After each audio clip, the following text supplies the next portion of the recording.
This video is from a series of 10 or so videos where I'll be showing you exactly how I have optimized my life. Hopefully some of the advice can help you as well. We'll be starting off this series with a video about finances. I want to make it as practical as possible. So therefore what I did was I created an app specifically for this video, so that way you don't have to do number crunching and stuff, but instead you could just drag and drop and I'll do the rest for you. So let's get started. There are many levels to financial independence, and before we even dive into those, we first need to understand where we stand. Because if we don't know where we stand, might as well be lost. What is golden number? Golden number is a number that's unique to each person, and it's actually going to come very handy in our future financial videos. So make sure not to skip on this video. Golden number is actually a very simple concept. It's the amount of money that you need each month in order to make your ends meet. That's all. That's it. You can skip on this video, close it down, move on. Okay, it's not that easy. Why do we need to understand golden number? I'll give you 3 simple reasons why. The first reason is, if you understand how much money you need each month to live, then you can make better future plans. Number 1. Number 2, you can easily calculate how much money you'd need in order to retire. And number 3, which is why you probably click on this video, is to not live paycheck to paycheck anymore, which is the most important one. There are many more reasons for why you'll need to know your golden number, but we'll dive into those in future videos. But for now, I think the reasons that I've gave you are more than enough. To give you a different perspective on this, let me give you an analogy. So our cars have an indicator for how much gas there is left. And I actually don't know the proper word for it, so I'm just gonna wing it and call it the gas meter.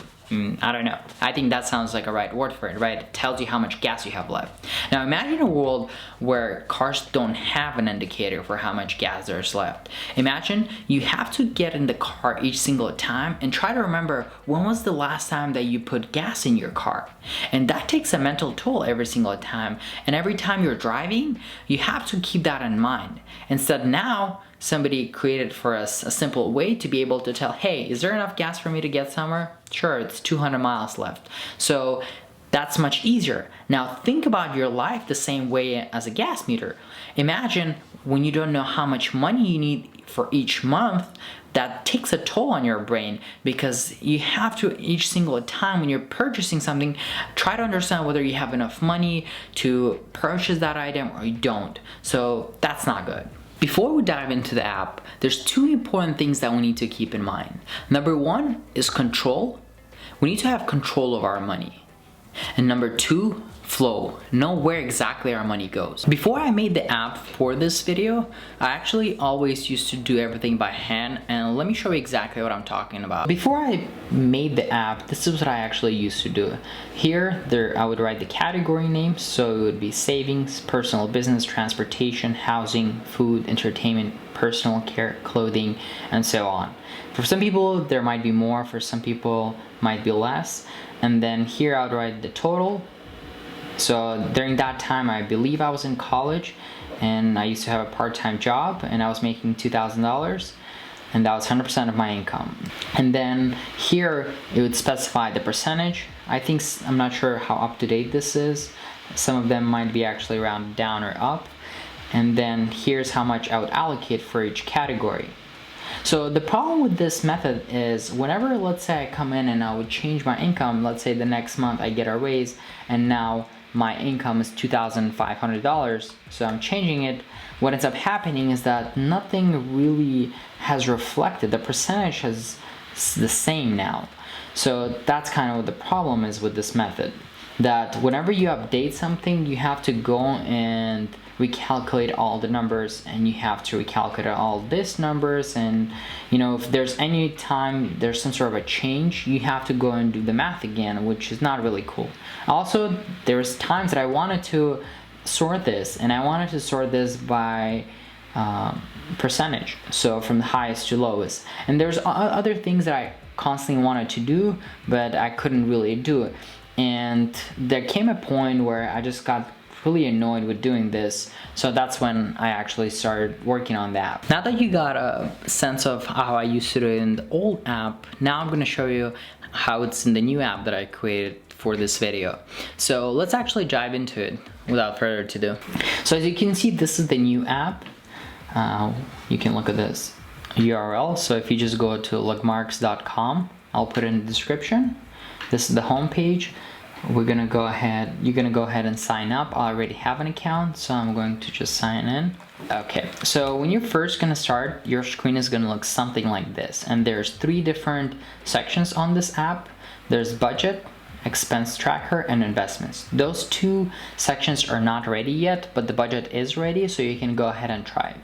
So here we're gonna go ahead and type ahead our income. So let's say if I'm working at a company called DreamTech and I'm making $2,800, and then we're gonna go ahead and put our income here. This is the second source of income.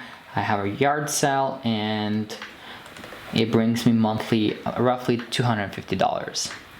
Okay, and then if you have more, you can go ahead and add more, but I think that'll do it justice for this example.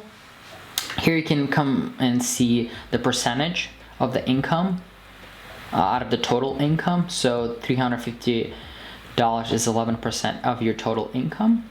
And then here's all for the DreamTech. And then this is probably the most important section for this. So category. So right here we have health, right? We can click on it and open. And under health we have health insurance, which is $250, and gym is $50. So let's go ahead and create a new category. So we can create a new category by just clicking this plus sign right here. And then we're gonna put savings. Okay. And then a subcategory for that category would be cash. So let's say monthly I would like to put in $250 worth of cash just for a rainy day. And then we can see as I'm updating, you could see that the chart here is updating and the values here are changing. So you can see $250 under the savings category, and that's 7.9% of my total income. We can go ahead and hit enter, or we can hit the plus sign right here to add a new subcategory. So if I want, maybe I have a high yield savings account, and then I could create, I put $100 a month there, and let's say I have another bank, and we'll just call it, for the sake of the example, just bank, and let's say I'm putting $250 there as well. Okay, we can see that the savings gets updated right away. We can go ahead and close this one. Now let's go ahead and create a new one, and let's call it personal care. Okay, and then under personal care, let's say we'll have haircuts. I'm not sure an average haircut, but let's just put $20. That's how much usually I pay. Then let's say shaving cream.